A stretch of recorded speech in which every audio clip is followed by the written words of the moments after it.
પૂર્વે કહ્યું તેમ કોઈ લાખમાં એકાદ જ પત્ની એવી હોય જે પતિના એક તારા સાથે તન્મય થઈને મંજીરા વગાડતી હોય. તેની હલકથી ઇન્દ્રનું સિંહાસન ડોલવા લાગતું હોય, પણ તે તો લાખમાં એક જ હોય. આવું જ બાકીના પરિવારનું પણ સમજવું. લોક નિંદા. સત્કર્મ નિંદા વિનાનું ના હોય. તેમાં પણ જ્યાં નિર્ભય નિંદા થઈ શકતી હોય ત્યાં લોકોને પાનો ચઢે. ભક્ત પોચો હોય, પોચાને સૌ દબાવે, કારણ કે તેનામાં જવાબ આપવાની ક્ષમતા નથી હોતી. કાં પછી તે જવાબ આપવા માંગતો નથી, તે સહન કરતો રહે છે. તેથી દુર્જનોને નિર્ભય નિંદા કરવાની તક મળી જાય છે. દુર્જનો ચગે છે, ભક્ત સહન કરે છે. રોજની પ્રભુ પ્રાર્થનામાં જે વિરોધી દુષ્ટોનો નાશ માગે છે તે ભક્ત ના હોય. નાશ તો ન માગવા છતાં આંતરડી કકળવાથી આપોઆપ થતો હોય છે. પણ ભક્ત તો રોજની પ્રાર્થનામાં લોક નિંદાને સહન કરવાની શક્તિ માંગે છે. હે પ્રભુ, તું શક્તિ દે કે જેથી દુષ્ટોની લોક નિંદાને હું ચૂપચાપ સહન કરી શકું. એક દિવસ વહેલો મોડો આવશે જ્યારે નિંદકને પસ્તાવો થશે, સત્ય ચમકશે. ત્યાં સુધી સહન કરતા રહેવાની શક્તિ આપજે. ઉશ્કેરાઈ જવું અને ઈંટનો જવાબ પથ્થરથી આપવો સરળ કામ છે, પણ ભક્ત તેવું નથી કરતો. કલંક આક્ષેપ. જે દુષ્ટ લોકોને નિંદા માત્રથી પણ તૃપ્તિ નથી થતી, તે છેવટના ઉપાય તરીકે લાંછન કલંક લગાવે છે. ઉજ્જવળ કીર્તિ ઉપર કલંકનો દાગ ભક્તને હચમચાવી મૂકે. પણ આવું થતું હોય છે. સાચું નહીં તો ખોટું પણ લાંછન લગાડે ત્યારે શાંતિ થાય. સંસાર સાગરની આ 4 દુર્ગમતા છે. તમે સારા અને ભલા હો તો પણ વિરોધીઓ અને દુષ્ટો તમારી પાછળ પડી જવાના. પેલા સાગરને તરવા કરતા પણ આ સંસાર સાગરને તરવો અતિ દુર્ગમ કહેવાયો છે. ગીતા કહે છે કે ચિંતા ન કર, મત પ્રસાદાદ. મારી કૃપાથી, પ્રસાદ એટલે કૃપા. તું ગમે તેટલો દુર્બળ હોય, પણ હું તો દુર્બળ નથી. તું મારે શરણે આવે છે, મારો આશ્રિત છે, તારી જવાબદારી મારે માથે છે. હું તારું રક્ષણ કરીશ. આ 4 દુર્ગમતા તારા માટે વરદાન બનાવીશ અને અંતે તને પાર ઉતારીશ. પણ જો અહંકારવશ થઈને મારી વાત નહીં સાંભળે અને મનમાની કરીશ તો આ સાગરમાં ડૂબી જઈશ, વિનાશ થઈ જશે. એટલે પરલોકની વાત જવા દે. આ લોક સાગરને પણ હેમખેમ પાર કરવો હોય તો મદાશ્રિત થઈ જા. યદ અહંકાર માશ્રિત્ય ન યોત્સ્ય ઇતિ મન્યસે મિથ્યેશ વ્યવસાયસ્તે પ્રકૃતિ સ્વામ નિયોક્ષતિ. જો અહંકારનો આશ્રય કરીને હું યુદ્ધ નહીં કરું તેવું માનીશ તો તે તારો નિશ્ચય ખોટો પડવાનો છે. તારો સ્વભાવ તને જબરજસ્તી યુદ્ધમાં નિયોજિત કરી દેશે. આ શ્લોકમાં એક મહત્વની વાત કહે છે ગીતા. ગુણોથી સ્વભાવ બંધાય છે અને સ્વભાવથી કર્મ પ્રવૃત્તિ થાય છે. એટલે કર્મ પ્રવૃત્તિમાં મહત્વનો ભાગ સ્વભાવ પ્રકૃતિ ભજવે છે. કેટલીક વાર માણસ પોતાની પ્રકૃતિથી વિરુદ્ધ જીવન જીવવાનો નિર્ણય કરે છે, પણ આવો નિર્ણય લાંબો સમય ચાલતો નથી, કારણ કે પ્રકૃતિ બળવાન છે. તે જીવાત્માને જબરજસ્તી પોતાના માર્ગમાં લઈ આવશે. અહીં અર્જુનની પ્રકૃતિ ક્ષત્રિયની યુદ્ધની છે. કદાચ કોઈ આઘાતવશ તે યુદ્ધનો ત્યાગ કરી દેશે અને ત્યાગ વૈરાગ્યની પ્રવૃત્તિ અપનાવશે તો પણ તે લાંબો સમય સુધી ચાલવાની નથી. તેની પ્રકૃતિ તેને યુદ્ધમાં ઘસડી જશે. આવી જ રીતે જેની પ્રકૃતિ યુદ્ધની ના હોય અને જબરજસ્તી તેની પાસે યુદ્ધ કરાવવામાં આવે તો તે લાંબો સમય યુદ્ધમાં ટકી શકવાનો નથી. તેની પ્રકૃતિ જ તેવી નથી. તે કદાચ ભાગી છૂટશે. એટલે વ્યક્તિનો સ્વભાવ કે પ્રકૃતિ મહત્વનો છે. પ્રકૃતિ અને સ્વભાવ એક જ છે તો પણ બંનેમાં થોડો ફરક છે. સ્વભાવના અનેક ક્ષેત્રો છે, તે બધાનો કુલ સરવાળો પ્રકૃતિ છે. માનો કે એક વ્યક્તિના સ્વભાવમાં ઉદારતા, દયા, પ્રમાણિકતા, સજ્જનતા આવા બધા ગુણો હોય, પણ સાથે સાથે તેનામાં ઉગ્રતા અને કઠોરતા પણ હોય, તો આ બધું ભેગું થઈને પ્રકૃતિ બને. પોતાની પ્રકૃતિના વિરુદ્ધમાં જે કાર્ય નિર્ણય કરવામાં આવે છે તેને ગીતા મિથ્યા વ્યવસાય કહે છે, અર્થાત ખોટો નિર્ણય કહે છે. સ્વભાવ જેન કૌંતેય નિબદ્ધ સ્વેન કર્મણા કર્તુમ નેચ્છસી યન્મોહાત કરિષ્યસ્ય વશો અપી તત. હે કૌંતેય, તું તારા સ્વભાવજન્ય કર્મોથી બંધાયેલો છે, પણ મોહવશ તારા સ્વાભાવિક કર્મો નહીં કરે તો તે અનિચ્છાએ પણ કરવા પડશે. ફરીથી સમજાવે છે કે હે કૌંતેય, તારો સ્વભાવ પ્રકૃતિ યુદ્ધનો છે, તેનાથી તું બંધાયેલો છે, પણ મોહવશ યુદ્ધ નહીં કરું એવો આગ્રહ કરીને યુદ્ધથી વિમુખ થઈશ તો અંતે તું તારા સ્વભાવને આધીન થઈને યુદ્ધ કરવાનો જ છે. તારી પ્રકૃતિ તને યુદ્ધ તરફ દોરી જશે, માટે તું યુદ્ધ કર. હવે કાર્ય પ્રવૃત્તિનું એક નવું કારણ બતાવે છે. ઈશ્વરઃ સર્વભૂતાનાં હૃદેશે અર્જુન તિષ્ઠતિ બ્રાહ્મયન સર્વભૂતાની યંત્રારૂઢાની માયયા. બધા પ્રાણીઓમાં હૃદય દેશમાં ઈશ્વર બેઠેલો છે. તે ચકડોળની માફક બધા પ્રાણીઓને માયા ભ્રમણ કરાવી રહ્યો છે. કર્મની પ્રવૃત્તિ 3 રીતે થાય છે. જીવાત્મા સ્વતંત્ર કરતા હોવાથી પોતાની ઈચ્છા પ્રમાણે કર્મો કરે છે. જીવાત્મા પોતાની પ્રકૃતિ સ્વભાવ પ્રમાણે કર્મો કરે છે. સ્વભાવ ગુણોથી બંધાય છે, તેથી ગુણો જ કર્મ પ્રવર્તક છે.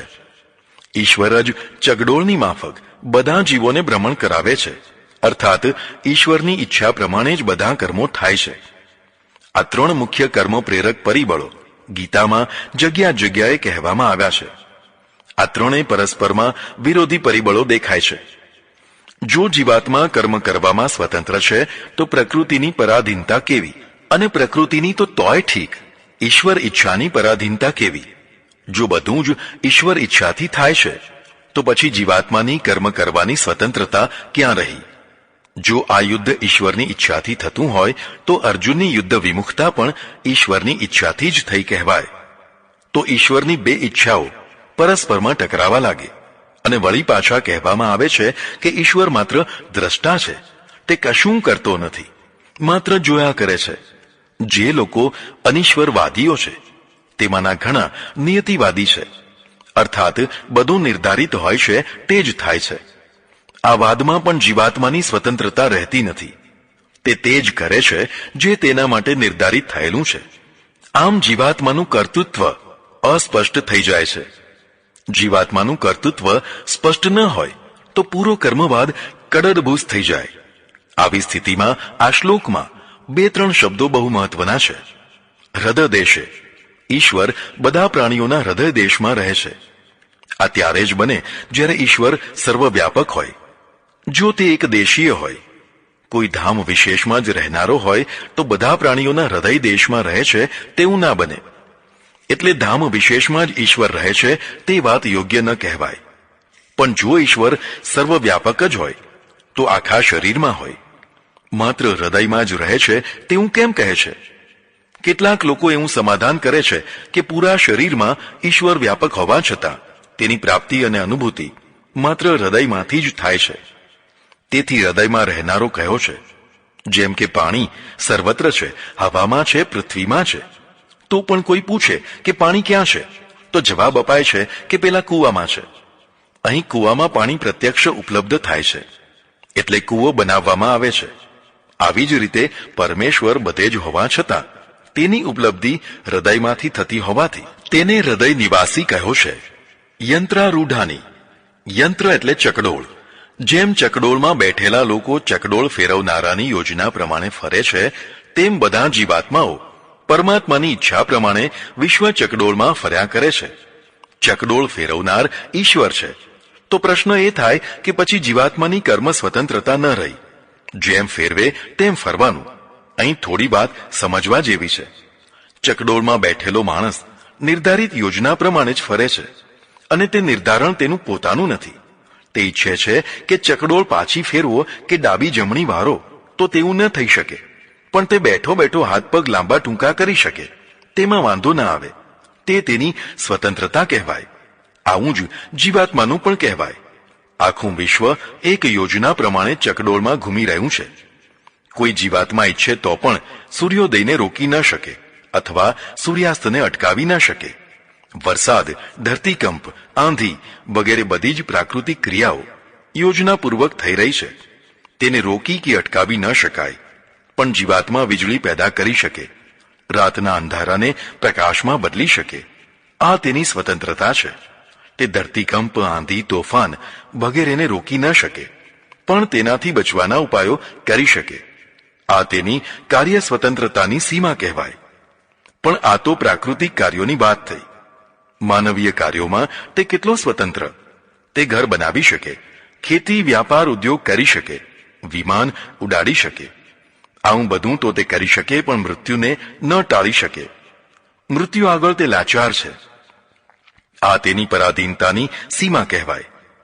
આવી જ રીતે જે જીવન પ્રક્રિયા છે તેને બદલી ન શકે. જેમ કે પ્રાણવાયુની જગ્યાએ ઝેરી વાયુથી જીવન જીવી ન શકે, પ્રાણવાયુથી જ જીવન જીવાય. આવું જ અન્ન પાણી વગેરેનું કહેવાય. જે જે વ્યવસ્થા નિર્ધારિત કરી છે તે ચકડોળ છે, તેમાં ફેરફાર કરી શકાય નહીં. પણ તે પ્રયત્નો કરે તો નિરોગી રહી શકે, પ્રયત્ન કરે તો દાળ ભાત રોટલી શાક બનાવીને જમી શકે. આ નિર્ધારિત નથી. ચકડોળમાં બેઠો બેઠો હાથ પગ લાંબા ટૂંકા કરવાનો આટલો જ અર્થ છે કે તે થોડીક સીમામાં કાર્ય કરી શકે. પણ માનવીય કાર્યોની 3 કક્ષાઓ છે. કુદરતી આવેગોથી થનારા કાર્યો, વિશિષ્ટ સંકલ્પથી થનારા કાર્યો અને મહત્વાકાંક્ષાથી થનારા મહાકાર્યો. કુદરતી આવેગોથી થનારા કાર્યો. ભૂખ તરસ લાગે એટલે ખાવું પીવું જ પડે. આ આવેગને વધુ સમય રોકી ન શકાય. આ કુદરત પ્રેરિત કાર્ય કહેવાય. પણ ખાવામાં શું ખાવું તે માનવ ઈચ્છાથી ખવાય. માનવ ધારે તો માંસાહારી થઈ શકે અને ધારે તો શાકાહારી પણ થઈ શકે. તે શીરો પૂરી ખાઈ શકે અને ધારે તો ઇડલી ઢોસા ખાઈ શકે. આવું જ કામ વાસના આવેગનું કહેવાય. તેને પણ બહુ લાંબો સમય રોકી ન શકાય. રોકો તો આડા રસ્તે વળી જાય. આ કુદરતી આવેગથી થનારી પ્રવૃત્તિ છે. પણ તેમાં પોતાની પત્નીમાં જ સંતોષ કરવો અથવા ઘણી વાનગીઓ ચાખવી તે માનવીય ઈચ્છાથી થનારી પ્રવૃત્તિ છે. પૂરું પ્રાણી જગત આવેગ કાર્યોથી પ્રવૃત્તિશીલ રહે છે. આવેગો ન હોય તો પ્રવૃત્તિ જ ન હોય.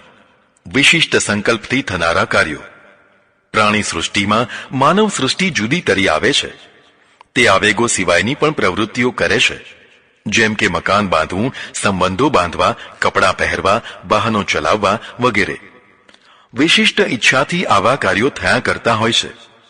સૌની ક્ષમતા સરખી નથી હોતી, તેથી માણસો નાના મોટા બને છે. આ વિશિષ્ટ ઈચ્છાથી થનારી પ્રવૃત્તિઓનો પ્રભાવ થોડાક માણસો સુધી પડતો હોય છે. જેમ કે તમે મકાન બાંધ્યું, તેનો પ્રભાવ તમારા પરિવાર સુધી પડવાનો. તેનું સુખ દુઃખ માત્ર તમારા સુધી જ સીમિત રહેવાનું નથી, 2, 5 કે 10 સુધી ફેલાવાનું છે. તમે એક કરતા છો અને 5, 10 ભોગતા થાય છે. મહત્વાકાંક્ષાથી થનારા મહાકાર્યો. આવા કાર્યો બધા નથી કરતા, પણ કોઈક જ કરે છે. મહાયુદ્ધો, મહાઆરંભો વગેરે. આવા કાર્યોનો પ્રભાવ એક વ્યક્તિ કે એકાદ પરિવાર સુધી જ સીમિત રહેતો નથી, પણ હજારો લાખો માણસો સુધી તે પ્રભાવ ફેલાઈ જાય છે. જેમાં હજારો લાખોના સુખ દુઃખ સમાયેલા છે. તેવા કાર્યો કોઈ વ્યક્તિ કરે છે કે ઈશ્વર ઈચ્છાથી થાય છે? પ્રશ્ન મહત્વનો પણ ગૂંચવાયેલો છે. ગીતા પોતે જ કહે છે કે નિમિત્તમ માત્રમ ભવ્ય સવ્ય સાચીન. તું તો માત્ર નિમિત્ત જ થા. આ તો બધું મેં પહેલેથી કરી નાખેલું છે. જો આવું જ હોય તો બધા મહાયુદ્ધો, મહાઆરંભો ઈશ્વર પ્રેરિત થાય છે તેમ કહેવાય. આ મહાભારત યુદ્ધ પણ તેવું જ કહેવાય. માયયા, માયા દ્વારા. ઈશ્વર પોતે જાતે કશું કરતો નથી, પણ તેની માયા બધું કરાવે છે. આ માયા શું છે? ગીતામાં તે જુદા જુદા અર્થોમાં પ્રયોજાઈ છે, પણ અહીં તેનો અર્થ થાય છે એક એવી માનસિકતા જે પોતાને જ સાચો અને ન્યાયી માને અને બીજાને ખોટો અને અન્યાયી માને. આવી માનસિકતાને સામર્થ્ય પ્રાપ્ત થાય એટલે તે પ્રમાણે યુદ્ધ થાય, મહાયુદ્ધ થાય. લાખો કરોડો લોકો પક્ષોમાં વહેંચાઈ જાય અને એક એવા પ્રકારના માનસિક નશામાં લડાવા લાગે. આ માયા કહેવાય. આ મહામાયા મહાશક્તિ પેદા કરે, જે મહાવિનાશ નોતરે, જેમાં કરોડો લોકો પ્રભાવિત થાય. આ ઈશ્વર ઈચ્છાથી થાય, કારણ કે આ મહાવિનાશ જ આગળ મહાસર્જક થવાનો હોય છે. મહાવિનાશ વિના મહાસર્જકતા શક્ય ન બને. આ જરૂરી છે. એવું લાગે છે કે પ્રત્યેક જીવાત્મા એક નિશ્ચિત પ્રકારની અવકાત લઈને જન્મે છે. તે તેટલું જ કાર્ય કરી શકે છે. તેની લિમિટથી તે થોડો ઘણો ઊંચો નીચો થઈ શકે છે, તેથી વધારે નહીં. યુધિષ્ઠિર ભીમ ન થઈ શકે અને ભીમ યુધિષ્ઠિર ન થઈ શકે. દુર્યોધન અર્જુન ન થઈ શકે અને અર્જુન દુર્યોધન ન થઈ શકે. ધારે તો પણ સૌની ક્ષમતા, રુચિ અને પાત્રતા લઈને આવતા હોય છે. માણસનો પુરુષાર્થ 10% ને 15% કરવા જેવો હોય છે. જેમાં ટકા જ નથી તેમાં 9% ઉમેરી શકાતા નથી. છે તેને થોડા વધારી શકાય છે. ભગીરથ પુરુષાર્થ કરીને પણ બધા વિદ્યાર્થીઓને આઇન્સ્ટાઇન બનાવી શકાતા નથી. પ્રબળ પુરુષાર્થ કરીને પણ બધાને 40 વર્ષમાં અંબાણી બનાવી શકાતા નથી. સૌની લિમિટ જન્મજાત હોય છે. જો આ વાત સાચી હોય તો કોઈ આ લિમિટ બાંધનારો છે, જે આ વિશ્વને ચકડોળની માફક ચલાવી રહ્યો છે. તો હવે કરવું શું? તમેવ શરણમ ગચ્છ સર્વભાવેન ભારત તત્પ્રસાદાત પરામ શાંતિ સ્થાનમ પ્રાપ્યસી શાશ્વતમ. તે ઈશ્વરની શરણમાં સર્વભાવથી જા હે ભારત. તેની કૃપાથી જ તું પરાશાંતિ અને શાશ્વત સ્થાન પ્રાપ્ત કરી શકીશ. ગીતા સ્પષ્ટ રીતે લક્ષ્ય બતાવે છે. તે ચકડોળવાળા ઈશ્વરની શરણમાં તું જા, તે પણ સર્વભાવથી. આ તારો પુરુષાર્થ છે. ચકડોળ ચક્કર ઘૂમી રહ્યું છે તે બંધ રહેવાનું નથી. જો તારે આ ચકડોળમાંથી ઉતરી જવું હોય તો પેલા ચકડોળવાળા સામે 2 હાથ લાંબા કર. જેમ થાકેલું બાળક માં સામે હાથ ફેલાવે છે તેમ. આમ કરવાથી પેલો તને તેડી લેશે, ઊંચકી લેશે. તારું ચકડોળ છૂટી જશે. પછી તને પરમ શાંતિ અને શાશ્વત પદની પ્રાપ્તિ થશે. અર્થાત ચકડોળવાળાના ચરણોમાં સ્થાન મળી જશે. તેની શરણમાં જા. પ્રકરણનો ઉપસંહાર કરે છે. ઇતિ તે જ્ઞાન માખ્યાતમ ગુહ્યાદ ગુહ્ય તરમયા વિમૃશ્યેત દેશેણ યથેચ્છસી તથા કુરુ. ઇતિ પ્રકરણ પૂરું થયાની નિશાની છે. આ મેં તને ગુહ્યથી પણ ગુહ્ય જ્ઞાન આપ્યું છે. હવે તું તેનો વિચાર કર, સારી રીતે વિમર્શન કર અને પછી જેવી તારી મરજી હોય તેમ કર. આ શ્લોકમાં શરણાગત વ્યક્તિને ગુહ્યાતિ ગુહ્ય જ્ઞાન કહ્યું છે. અર્થાત આથી વધુ બીજું કોઈ ગુહ્ય જ્ઞાન નથી. અહમ બ્રહ્માસ્મિ જેવી કોઈ વાત કરી નથી. શરણાગત થવાની વાત કરી છે. પછી ધીરજ રાખીને વિમર્શન કરવાનું કહ્યું છે. એવું નહીં કે હમણાં તરત જ માની જા. વિચાર કર અને પછી જેવું તને યોગ્ય લાગે તેમ કર. મારું કોઈ દબાણ નથી, આગ્રહ નથી. તને ગમે તે કર. આથી ગીતા સાંપ્રદાયિકતાથી મુક્તતા બતાવે છે. સાંપ્રદાયિકતા આગ્રહ વિનાની હોતી નથી. તેમાં જકાર હોય છે. આ જ કરવાનું, આવું જ કરવાનું, બીજું નહીં. ગીતા આવા જકારથી મુક્ત છે. યથેચ્છસી તથા કુરુ. ફરી પાછું કહેલી વાતને વધુ દ્રઢ કરવા માટે ફરીથી એ જ વાત કરે છે. સર્વ ગુહ્યતમમ ભૂયઃ શૃણુ મે પરમમ વચઃ ઇષ્ટો અસી મે દ્રઢમિતિ તતો વક્ષ્યામી તે હિતમ. ફરીથી કહું છું, ગુપ્તમાં ગુપ્ત અતિ ગુપ્ત મારી વાત સાંભળ. કારણ કે તું મારો ઇષ્ટ છે, પ્રિય છે. તેથી તને દ્રઢતાથી આટલા આગ્રહ સાથે કહું છું, સાંભળ. સંભળાવો ત્યારે. મન્મના ભવ મદભક્તો મધ્યાજી મામ નમસ્કુરુમ મામે વૈશ્યસી સત્યમ તે પ્રતિજાને પ્રિયો અસી મે. હે અર્જુન, તું મન મનાવ, મારો ભક્ત થા, મને નમસ્કાર કર, મારું યજન કર. હું પ્રતિજ્ઞાપૂર્વક કહું છું કે તું મને જ પ્રાપ્ત કરીશ. તું મારો પ્રિય છે, તેથી તને સત્ય સત્ય કહી રહ્યો છું. આ શ્લોકમાં જે સ્પષ્ટતા અને દ્રઢતા બતાવી છે તે બીજે ક્યાંય બતાવી નથી. મન્મના ભવ. તારું મન પ્રભુમય બનાવ. અર્થાત અહર્નિશ પ્રભુનું રટણ સ્મરણ કર. આવું થવા માટે ભક્તજનો નાની સુમેરણી હાથમાં રાખે છે અને નિશ્ચિત મંત્રનો જાપ કર્યા કરે છે. લાંબા સમય સુધી આવો અભ્યાસ કરવાથી મન પ્રભુ પરાયણ થવા લાગે છે. પ્રભુ પરાયણ થયેલા મનને વાસના સતાવતી નથી અથવા ઓછી સતાવે છે. વાસનાથી બચવા માટે પ્રભુ સ્મરણ સિવાય બીજો કોઈ માર્ગ નથી. સતત સ્મરણ કરતો રહે તેથી તું મન્મના થઈશ. મદભક્ત. ભક્તનો અર્થ છે આજ્ઞાપાલક. અર્થાત જે જેની આજ્ઞાનું પાલન કરે તે તેનો ભક્ત કહેવાય.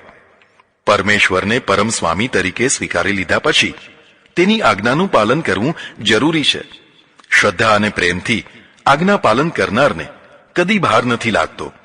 શ્રદ્ધા વિના આજ્ઞા પાલન કરે તે નોકર ચાકર કહેવાય. તે પગારદાર હોય. ભક્ત પગારદાર ના હોય, સમર્પિત હોય. તેથી અહોભાવ હોય. અહોભાવ વિનાની સેવા કે આજ્ઞા પાલન ત્રાસ થઈ જાય, વેઠ થઈ જાય. તેથી કહે છે કે મદભક્ત થા. મધ્યાજી, જે યજન કરે તે મારા નિમિત્તે કરનારો થા. માનમસ્કુરુ, મને ઈશ્વરને નમનારો થા. ભક્ત વારંવાર નમસ્કાર કરે, નમવામાં તેને આનંદ આવે. ભક્તો ભગવાન આગળ માથું નમાવીને, વાંકા વળીને અને દંડવત થઈને નમસ્કાર કરતા હોય છે. જે અકડું હોય છે, જેમનું માથું નમતું નથી, તે ભક્ત નથી હોતા. જો તું આટલું કરીશ તો હું પ્રતિજ્ઞાપૂર્વક કહું છું કે તું જરૂર મને પ્રાપ્ત થઈશ, કારણ કે તું મારો પ્રિય છે. પહેલા કૃષ્ણે કહ્યું છે, નામે દવૈશ્યો અસ્તિતન પ્રિય, અર્થાત મારો કોઈ દ્વેષી નથી અને મારો કોઈ પ્રિય નથી. હું સમોહમ સર્વભૂતેષુ, બધા પ્રાણીઓમાં સમાન છું. અને હવે અહીં કહે છે કે તું મારો પ્રિય છે.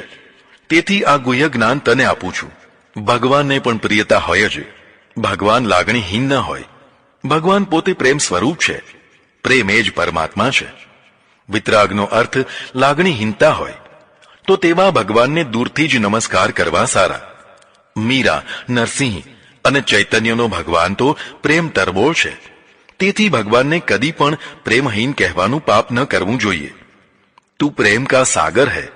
આવો પ્રેમ ભરપૂર પ્રભુ પ્રેમની કદર કરે છે, પ્રેમને જાણે છે. તેથી કહે છે કે અર્જુન, તું મારો પ્રિય છે. પ્રિયતા સકારણ છે કે નિષ્કારણ? પ્રિયતા સકારણ હોય છે. દયા નિષ્કારણ હોઈ શકે. પ્રિયતાના 4 કારણ હોય છે: સુખ પ્રાપ્તિ, રૂપ, યૌવન અને ગુણ.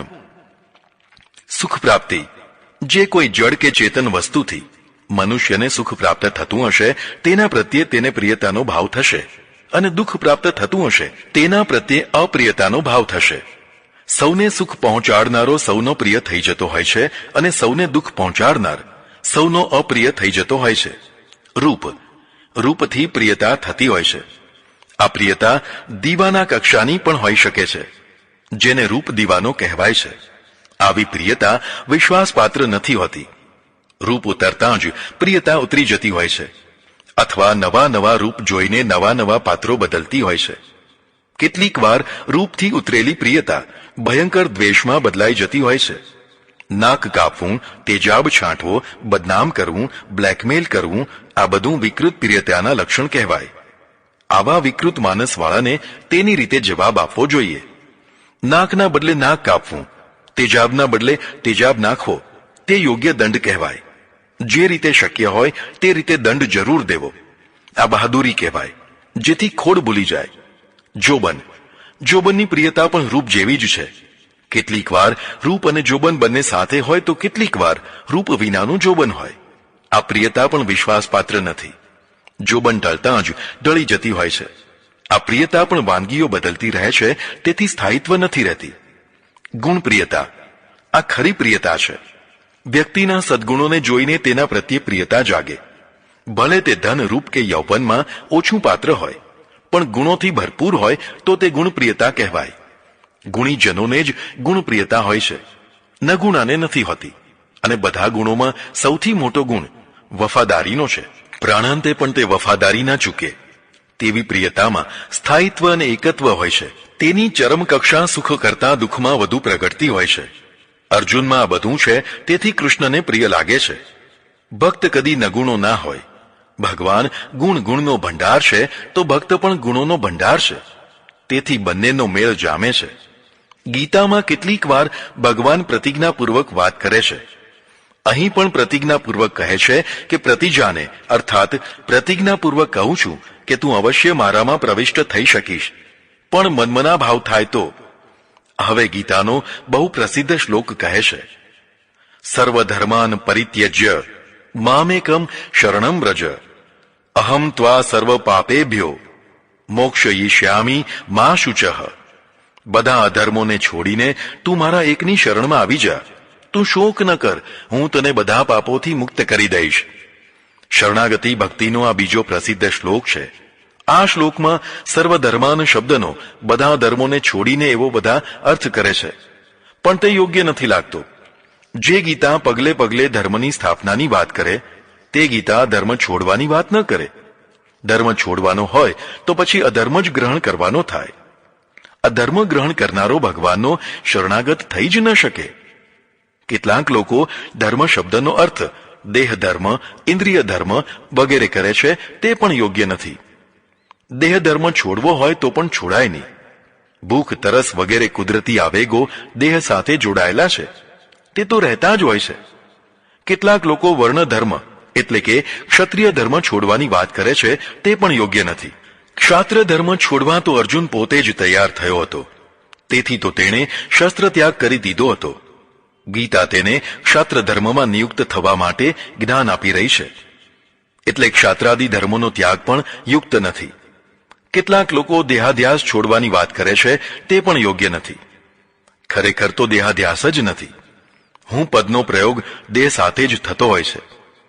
એકલા આત્મા માટે ભાગ્યે જ થતો હોય છે. એકલો આત્મા તો વ્યવહાર્ય જ નથી. તેથી દેહાધ્યાસ એ અધ્યાસ નહીં, પણ વાસ્તવિકતા છે. આ રીતે કોઈ પણ પ્રકારના ધર્મોનો ત્યાગ કરવાની વાત સંગત લાગતી નથી. તેથી સર્વ અધર્માન એવો પદચ્છેદ કરવો જોઈએ. પણ જો સર્વ વત્તા અધર્માન પદચ્છેદ કરવામાં આવે તો સર્વધર્માન શબ્દ બને. સર્વધર્માન શબ્દ ન બને એવો વ્યાકરણનો નિયમ છે. આ વાત સાચી હોવા છતાં પણ તેમાં થોડાક અપવાદ પણ છે. પાણિનીનું એક સૂત્ર છે, શકધન્વાદિષુ પરરૂપમ વાચ્યમ, અર્થાત શકંધુ આદિમાં પરરૂપ કરવું. જેમ કે શક વત્તા અંધુ શકંધુ, કર્ક વત્તા અંધુ કરકંધુ. આમ શકંધુ અને કરકંધુ શબ્દ બને છે, આ અપવાદ થયો કહેવાય. વાર્તિકકાર કાત્યાયનજી તેનો વિસ્તાર કરીને વાર્તિક લખે છે કે આકૃતિ ગ્રહણો અયમિતિ વાચ્યમ, અર્થાત ષધન્વાદી ગણનો વિસ્તાર કરીને તેને મળતી જે આકૃતિઓ આવે તે બધાને પરરૂપ કરી દેવું, જેથી સર્વ વત્તા અધર્માનની સંધિ સર્વાધર્માન ન થતા સર્વ અધર્માન થઈ છે, જે ગીતાના સિદ્ધાંતને તથા લક્ષ્યને પણ અનુકૂળ આવે છે. એટલે હે અર્જુન, તું બધા અધર્મોને છોડીને, બધા પાપ કર્મો છોડીને મારી શરણમાં આવી જા. અધર્મ મુક્ત થયેલા તને હું શરણ આપીશ અને પછી બધા પાપોથી મુક્ત કરીશ. અર્થાત નવા પાપો નહીં થવા દઉં અને જૂના પાપોને માફ કરી દઈશ. તું ચિંતા ન કર, હું તારો જરૂર મોક્ષ કરીશ. આ રીતે ભગવાને શરણાગત ભક્ત થનાર માટે ફરી ફરીને ક્ષમા કરવાની અને મુક્તિ આપવાની ખાતરી આપી છે.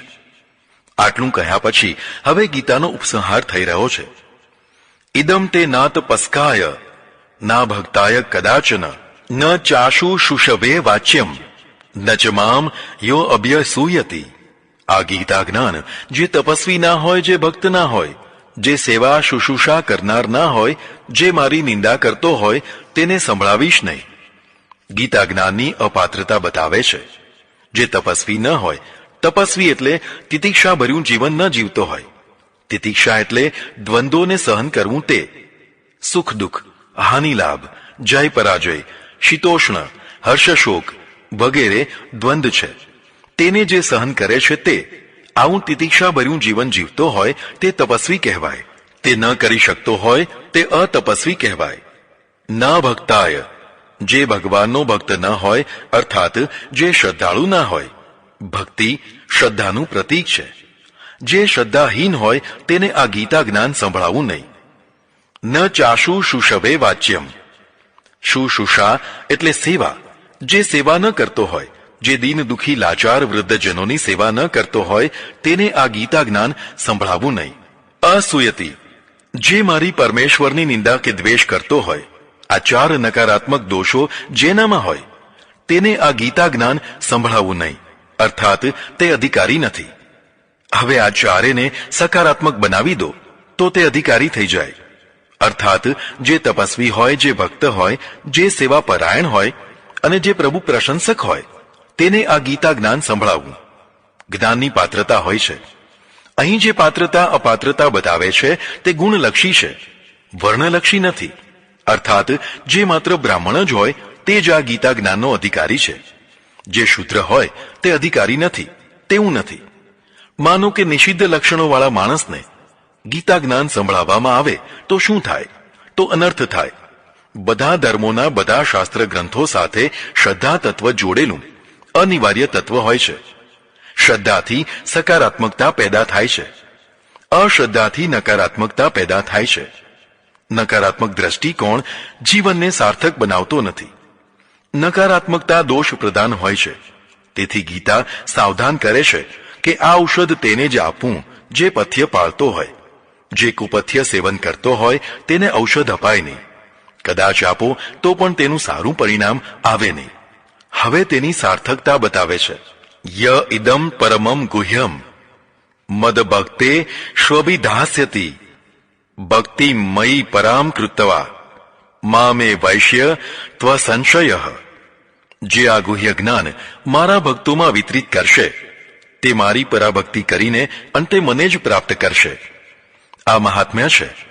પણ કોઈ ભક્ત હોય અને જો તે આ ગીતા જ્ઞાનનું છૂટે હાથે મારા ભક્તોમાં વિતરણ કરાવશે, અર્થાત ફરી ફરીને ગીતા જ્ઞાન યજ્ઞ કરશે કે ગ્રંથોનું વિતરણ કરશે, ગમે તે રીતે પણ લોકો વધુ ને વધુ ગીતા જ્ઞાન પ્રાપ્ત કરે તેવા પ્રયત્નો કરશે, તો તે મારી પરમેશ્વરની પરાભક્તિ કરવા જેવું પુણ્ય પ્રાપ્ત કરશે અને અંતે પરમેશ્વરને જ પ્રાપ્ત કરશે. અર્થાત આ ગીતા જ્ઞાનનો પ્રચાર કરો, વધુમાં વધુ પ્રચાર કરો. ધર્મશાસ્ત્ર વધુમાં વધુ લોકો સુધી પહોંચે અને વધુમાં વધુ લોકો તેનું અનુશીલન કરે તો લોકોનું ભલું થાય અને ધર્મશાસ્ત્રની સાર્થકતા થાય. ધર્મશાસ્ત્રને જો પોથી બનાવીને રેશમી વસ્ત્રથી બાંધીને અભરાઈ ઉપર ચઢાવી દેવાય તો તે પોતાની ઉપયોગિતા ખોઈ બેસે. એટલે પ્રચાર કરવા ઉપર ભાર મૂક્યો છે. નચ તસ્માન મનુષ્યેષુ કશ્ચિન મે પ્રિયકૃતમઃ ભવિતા નચ મે તસ્મા ધન્ય પ્રિયતરો ભુવિ. આવા ગીતા જ્ઞાનને પ્રાપ્ત કરનાર તથા તેનો પ્રચાર કરનાર મનુષ્યથી વધુ મને કોઈ પ્રિયતમ નથી. આ પૃથ્વી ઉપર આવા મનુષ્યથી વધુ પ્રિય કોઈ મારા માટે થશે પણ નહીં. અધ્યેષ્યતે ચ ય ઇમમ ધર્મ્યમ સંવાદ માવયોઃ જ્ઞાન યજ્ઞેન તેનાહમિષ્ટઃ સ્યામિતિ મે મતિઃ. જે આ ગીતા જ્ઞાનનું અધ્યયન કરશે અને જે આપણા બંનેના સંવાદને સાંભળશે તે જ્ઞાન યજ્ઞ દ્વારા મારી પૂજા કરશે, અર્થાત ગીતા જ્ઞાન યજ્ઞ દ્વારા તે મારું યજન કરનારો થશે એવી મારી મતિ છે. શ્રદ્ધાવાનન સૂયશ્ચ શૃણુયાદપી યો નરઃ સોઅપી મુક્તઃ શુર્ભાલોકાન પ્રાપ્નુયાત પુણ્ય કર્મણામ. જે શ્રદ્ધાવાન હોય, ઈર્ષા વિનાનો હોય એવો નર જો આ ગીતા જ્ઞાન સાંભળશે તો તે પણ જીવનના બંધનોથી મુક્ત થઈને કલ્યાણકારી લોકોને પ્રાપ્ત થશે. જ્યાં પુણ્યાત્માઓ વસતા હોય છે, અર્થાત સ્વર્ગ જેવા પુણ્ય લોકોને પ્રાપ્ત કરનારો થશે. અત્યાર સુધી ગીતા જ્ઞાનનું મહાત્મ્ય સંભળાવ્યા પછી ફરીથી અર્જુનને સાવધાન કરે છે. કચ્ચિદેતત છુતમ પાર્થ ત્વયેકાગ્રેણ ચેતસા કચ્ચિદ જ્ઞાન સમોહ પ્રનષ્ટસ્તે ધનંજય. હે પાર્થ, મેં આજે ગીતા જ્ઞાન કહ્યું છે તે સાવધાનીપૂર્વક એકાગ્ર ચિત્તથી સાંભળ્યું છે.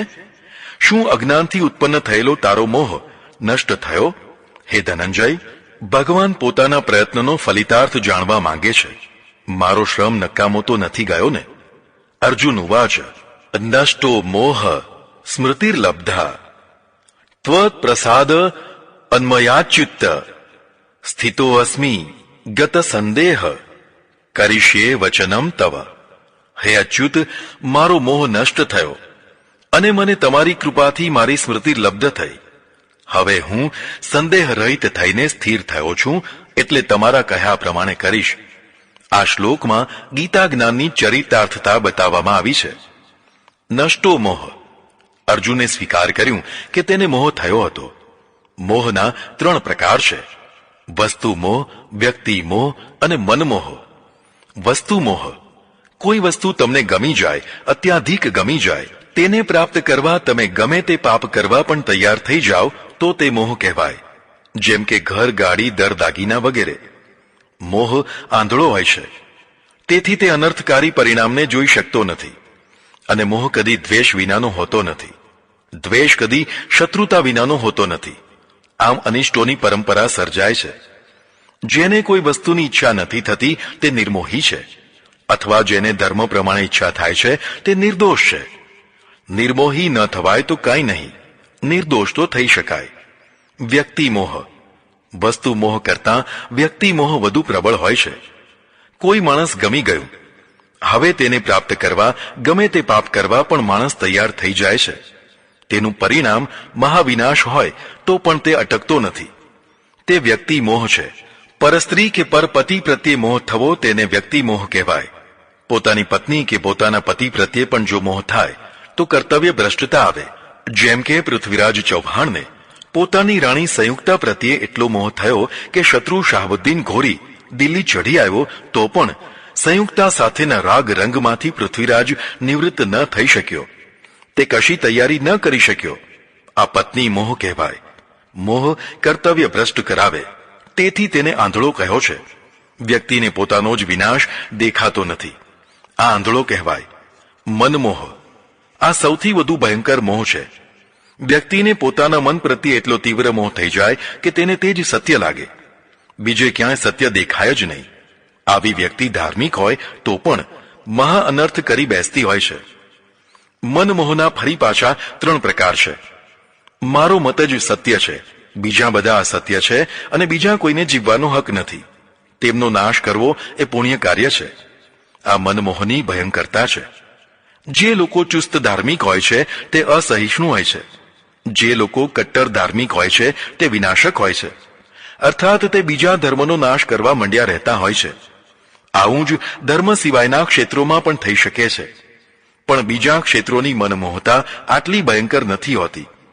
મનમોહ સહિષ્ણુ નથી હોતો. તેથી તે સૌથી ભયંકર થઈ જતો હોય છે. અર્જુનને કયો મોહ છે? વસ્તુ મોહ નથી, વ્યક્તિ મોહ પણ નથી, મનમોહ છે.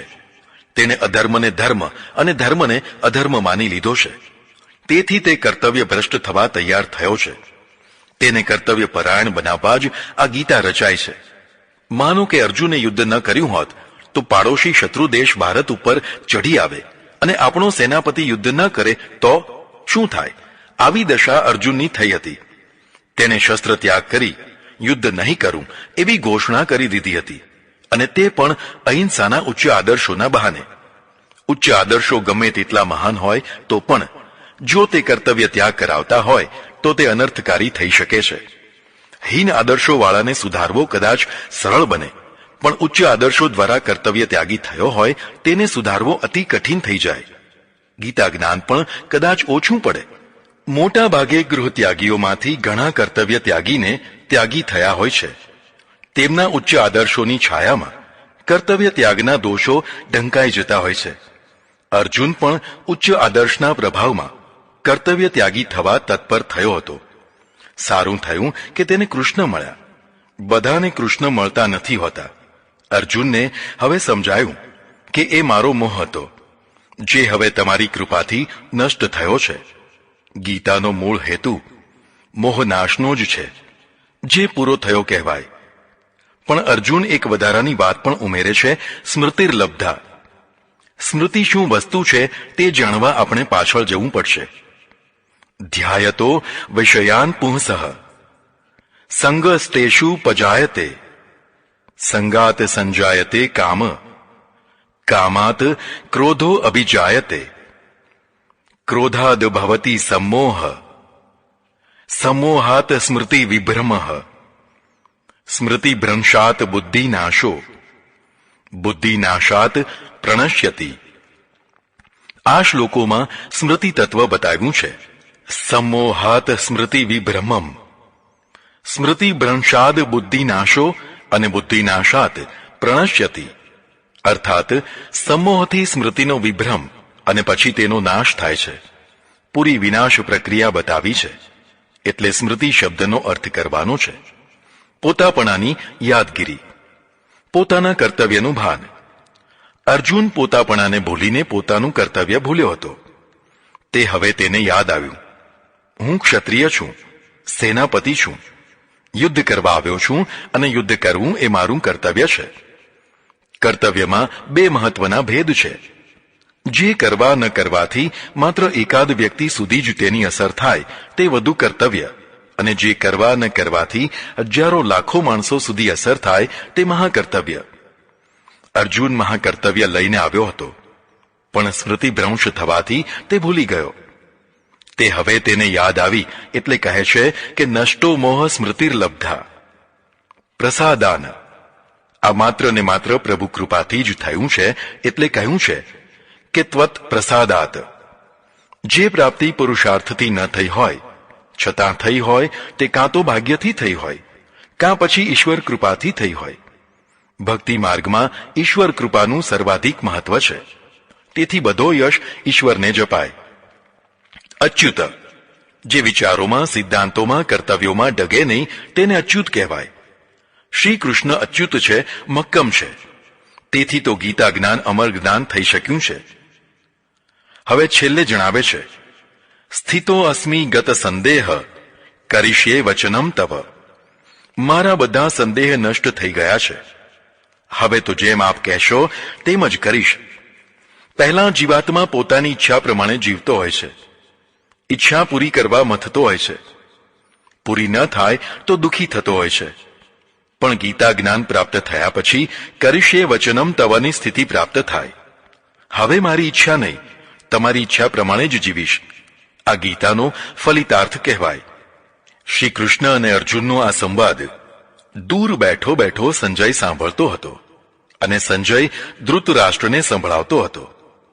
એમાં સંજય તો સંવાદ સાંભળીને રોમહર્ષિત થઈ ગયો. ધૃતરાષ્ટ્રને આવું કશું થયું નહીં. સંજય પોતાની પ્રતિક્રિયા આપે છે.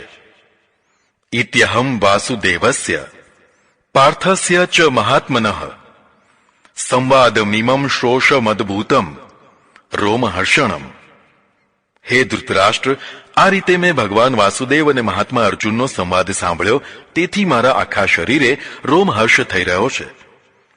હર્ષ 4 પ્રકારના હોય છે: મનોહર્ષ, નેત્રહર્ષ, વાક્હર્ષ અને રોમહર્ષ.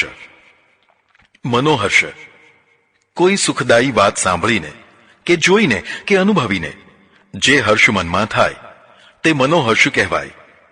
નેત્રહર્ષ આવી જ સુખની વાત મનમાંથી નેત્ર સુધી પહોંચી જાય, હર્ષના આંસુ આવી જાય, તે નેત્રહર્ષ કહેવાય. વાક્હર્ષ તેને કહેવાય જ્યારે વાણી ગદગદ થઈ જાય.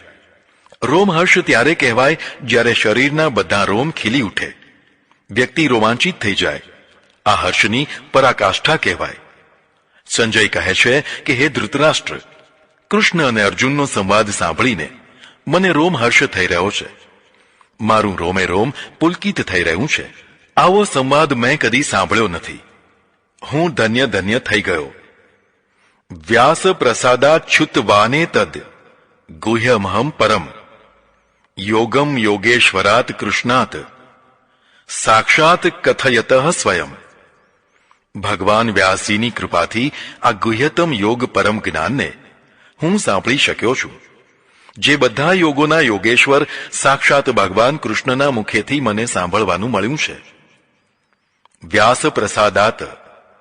ખાનદાન મહાપુરુષની પ્રથમ નિશાની પોતાના ઉપકારને સમય સમય ઉપર યાદ કરે, આભાર માને.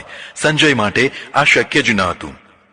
ક્યાં હસ્તિનાપુર અને ક્યાં કુરુક્ષેત્ર, આટલે દૂર ઘટનારી ઘટનાઓને જોવી, સાંભળવી, સમજવી અને સમજાવવી એ શક્ય ન હતું. પણ મહર્ષિ વ્યાસજીએ સંજયને દિવ્ય દ્રષ્ટિ આપી, જે દ્રષ્ટિ દ્વારા આ બધું શક્ય બન્યું. એટલે વ્યાસ પ્રસાદ કહ્યું છે. યોગેશ્વરાત. સંસારમાં અસંખ્ય યોગો છે. જે કર્મ અથવા પ્રક્રિયા જીવાત્માને પરમાત્મા સાથે જોડવામાં નિમિત્ત બને તે યોગ કહેવાય. એકલી ગીતામાં જ 18 યોગો કહ્યા છે. આ 18 સિવાય પણ બીજા ઘણા યોગો છે. શ્રી કૃષ્ણ બધા યોગોના જ્ઞાતા છે, તેથી તેમને યોગેશ્વર કહેવાય છે. કેટલાક લોકો વન ટ્રેક હોય છે અને કેટલાક ઓલ ટ્રેક હોય છે. વન ટ્રેક તે કહેવાય જેમને એક ક્ષેત્રની નિપુણતા પ્રાપ્ત હોય, જેમ કે આઇન્સ્ટાઇન. તે વન ટ્રેક છે. પણ શ્રી કૃષ્ણ ઓલ ટ્રેક છે, અર્થાત બધું જ આવડે છે. તેમને નાચવું, ગાવું, વગાડવું આવડે છે, રસોઈ આવડે છે, ગાયો ચરાવતા આવડે છે, પડકાર ઝીલતા આવડે છે, ગોવાળિયાનું સંવર્ધન કરી ગોવર્ધન તોડતા આવડે છે, દૈત્યોને મારતા આવડે છે, રાસ રમતો રમાડતા આવડે છે, માખણ લીલા આવડે છે, કંસની ક્રૂરતાને ખતમ કરતા આવડે છે, ગુરુ દક્ષિણા આપતા આવડે છે, વિષ્ટિ કરતા આવડે છે, યુદ્ધ નેતૃત્વ કરતા આવડે છે, યુદ્ધ જીતી બતાવતા આવડે છે, ખારા રણમાં સોનાની દ્વારિકા બનાવતા આવડે છે અને તેવી દ્વારિકાનો ત્યાગ કરતા પણ આવડે છે. દ્રૌપદીના ચીર પૂરતા આવડે છે. ભક્તોની ભીડ ભાંગતા આવડે છે. નિર્મોહી થઈને એકાકી પ્રાણ ત્યજતા આવડે છે. શું નથી આવડતું? આટલું વ્યાપક ક્ષમતાવાળું ચરિત્ર બીજે ભાગ્યે જ જોવા મળશે. એટલે શ્રી કૃષ્ણને યોગેશ્વર કહેવાયા છે. રાજન સંસ્મૃત્ય સંસ્મૃત્ય સંવાદમિમમ અદ્ભુતમ કેશવાર્જુનયોઃ પુણ્યમ હૃષ્યામિ ચ મુહુર્મુહુઃ. હે રાજન, હે ધૃતરાષ્ટ્ર, આ અદ્ભુત કેશવાર્જુન સંવાદને વારંવાર યાદ કરીને વારંવાર મને હર્ષ થઈ રહ્યો છે. તચ્ચ સંસ્મૃત્ય સંસ્મૃત્ય રૂપમદ્ય ભૂતમ હરે વિસ્મયો મે મહાન રાજન હૃષ્યામિ ચ પુનઃ પુનઃ. એ હરિના સંવાદોને જેમ જેમ હું વારંવાર યાદ કરું છું તેમ તેમ મને ભારે વિસ્મય થાય છે અને વારંવાર હર્ષ થાય છે. કેટલાક દ્રશ્યો અને કેટલાક સ્મરણો માત્ર એક જ વાર હર્ષ આપનારા નથી હોતા, પણ વારંવાર કદાચ જીવનભર હર્ષ આપનારા બની જાય છે. એવું આ સ્મરણ પણ મને વારંવાર આનંદ આપનારું બની ગયું છે. ગીતાનો છેલ્લો અને મહત્વનો શ્લોક રચાઈ રહ્યો છે. યત્ર યોગેશ્વરઃ કૃષ્ણો યત્ર પાર્થો ધનુર્ધરઃ તત્ર શ્રી વિજયો ભૂતિર્ધ્રુવા નીતિર્મતિર્મમ. જ્યાં યોગેશ્વર કૃષ્ણ હોય અને જ્યાં ધનુર્ધર અર્જુન હોય ત્યાં પાંચ તત્વો આપોઆપ આવી જાય. તે છે સૌંદર્ય, વિજય, ઐશ્વર્ય, ધ્રુવાનીતિ અને ધ્રુવામતી. આ પાંચ તત્વો આપોઆપ આવી જાય છે તેવો મારો મત છે. સંજયે ધૃતરાષ્ટ્રને પાંડવોના વિજયની આગાહી કરી દીધી. જ્યાં યોગેશ્વર કૃષ્ણ અને ધનુર્ધારી અર્જુન હોય ત્યાં વિજય હોય જ. આ હું સ્પષ્ટ કહી દીધું. જરા શબ્દોને સમજીએ. યોગેશ્વરઃ ઉપર તેનો વિસ્તૃત અર્થ કહી દીધો છે, છતાં અહીં વિશેષ રૂપમાં યુદ્ધ અને વ્યૂહના જ્ઞાતા સંચાલક એવો યોગેશ્વર. ધનુર્ધર ધનુષ્યને ધારણ કરેલો પાર્થ, ત્યજેલો નહીં, ત્યાગી નહીં. ધનુષ્ય કર્તવ્યનું પ્રતીક છે, કર્તવ્ય ત્યજાય જ નહીં. તેથી ધનુર્ધર અર્જુન કહ્યો છે. કર્તવ્ય ત્યાગી અને કર્મત્યાગી પાર્થ પૌરુષ વિનાના પુરુષ જેવો છે, તેનાથી કશું ન થાય. કર્તવ્ય ત્યાગી અને કર્મત્યાગી આધ્યાત્મિકતા નપુંસકો વધારનારી થઈ જતી હોય છે, જે શાંતિના નામે નિષ્ક્રિય થઈને પલાયનવાદી થઈ જતા હોય છે. શ્રી તત્ર શ્રી. શ્રી એટલે સૌંદર્ય, શોભા. અહીં મુખની શોભા નહીં, પણ યશસ્વી જીવનની શોભા. યશથી વધારે કશું સુંદર નથી. જો અર્જુને યુદ્ધ ન કર્યું હોત અને પાછો વળી ગયો હોત તો તે બદનામી ભર્યું જીવન જીવતો થઈ ગયો હોત. પણ અર્જુન લડ્યો, મન મૂકીને લડ્યો અને જીત્યો. તેથી તે યશસ્વી થયો. વિજય. વિજય એટલે ફતેહ. યુદ્ધમાં એકનો વિજય અને બીજાનો પરાજય થતો હોય છે. બુદ્ધે કહ્યું છે કે વિજય એવો હોય જેમાં પરાજય કોઈનો ન હોય. આદર્શ વાક્ય કહેવાય, જે સાંભળવામાં સારું લાગે, પણ આ વ્યાવહારિક વાક્ય નથી. વ્યવહારમાં તો જયની સાથે પરાજય રહેતો જ હોય છે. કેટલીક વાર ઊંચા આદર્શ વાક્યો જમીન છોડાવનારા હોય છે. જમીન છોડનારો વ્યાવહારિક નથી હોતો. તેથી વિજય જરૂરી છે. કૌરવોનો પરાજય પણ જરૂરી છે. શત્રુ પક્ષના પૂર્ણ પરાજય વિના પૂર્ણ વિજયનો આનંદ હોઈ શકે નહીં. તેથી માત્ર વિજય નહીં, પૂર્ણ વિજય. ભૂતિ. ભૂતિ એટલે ઐશ્વર્ય, વૈભવ. ગીતા ઐશ્વર્ય પ્રત્યે એલર્જી કરનારી નથી. તે વૈભવવાદી છે. વિજયથી વૈભવ પ્રાપ્ત થતો હોય છે, પરાજયથી દરિદ્રતા અને વિનાશ પ્રાપ્ત થતા હોય છે. તેથી પૂર્ણ અને ધર્મસંમત વૈભવ પણ હોય છે. જે લોકો ધર્મસંમત વૈભવના પણ વિરોધી હોય છે તે દરિદ્રતાને આમંત્રણ આપનારા બની જતા હોય છે. તેમનો ત્યાગ વિતરાગ લોકોને તથા રાષ્ટ્રને વૈભવ વંચિત દરિદ્રતાથી ખદબદતું જીવન જીવવા ધકેલે છે. ગીતા તેવું નથી માનતી. ધ્રુવાનીતિ. આવા કૃષ્ણ અને અર્જુન જ્યાં ભેગા થાય છે ત્યાં ધ્રુવા એટલે સત્ય, મક્કમ, દ્રઢતાભરી નીતિ હોય છે. નીતિ એટલે નિર્ધારિત જીવન માર્ગ. તે વારંવાર બદલ બદલ કરવાનો ના હોય. તેને મક્કમતાથી જીવનમાં આચરવાનો હોય. ધ્રુવામતી. ત્યાં ધ્રુવામતી એટલે વૈચારિક નિર્ણયો પણ મક્કમ દ્રઢ હોય છે. જેમના વિચારો અને સિદ્ધાંતો મક્કમ નથી હોતા તે ઐતિહાસિક પાત્ર નથી થઈ શકતા. તે તકવાદી થઈ જતા હોય છે, જે અંતે ફેંકાઈ જતા હોય છે. ગીતા કહે છે કે ક્રિયાશીલ અર્જુન અને પૂર્ણ જ્ઞાની કૃષ્ણનું મિલન થયું હોય ત્યાં આ 7 તત્વો આપોઆપ પ્રાપ્ત થતા હોય છે. એકલા કૃષ્ણ નહીં, તેમજ એકલો અર્જુન પણ નહીં, બંનેનો સથવારો, એક સાથે યોગ કરવો, એ જ જીવનની સફળતાનો મહામંત્ર કહેવાય. આ રીતે મોક્ષ સંન્યાસ યોગ નામનો 18મો અધ્યાય પૂરો થયો.